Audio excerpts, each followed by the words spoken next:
So today I've been working on a HP x360 convertible, 14-inch. And these particular ones are the newer trend of keyboards that I'm tend to be seeing, where the keyboard itself protrudes out from underneath the plastic. So if you have a look up close there, you can see what I mean.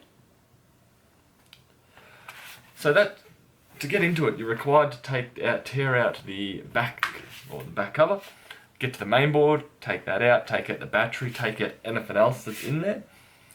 And from there, the biggest dilemma that I've encountered is how the keyboard stays in.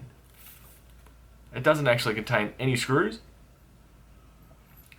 It's all plastic welded, all around the outside and a few throughout the middle of it, which makes for a very painful job. What I initially started using with it to take that apart was a thin aluminium pry tool, which that was capping them off quite easily. But in the end, I pretty much gave up with using that.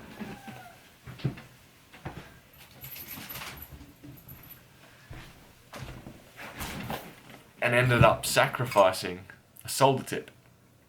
What I was able to do from there was go through it, basically lightly tap on each section that needs it, heat it up a little bit so it's molten, and then I could push the keyboard out.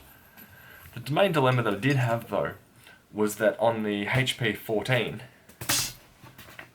this little son of a gun, was that the bracket itself, or the main supporting structure of the actual laptop, is plastic welded in.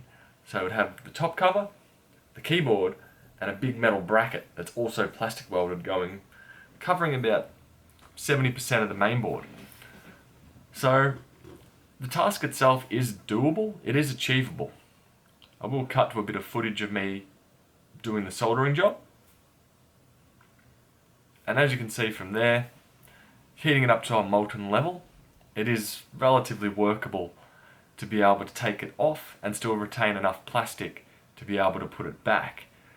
Granted, the little plastic caps you can get, you can still use them, or the plastic caps that snap off, keep them, you can melt it back to the main part of it to help increase the structure of it. The job itself took around about an hour and a half, and that is with mostly correct tools for the job.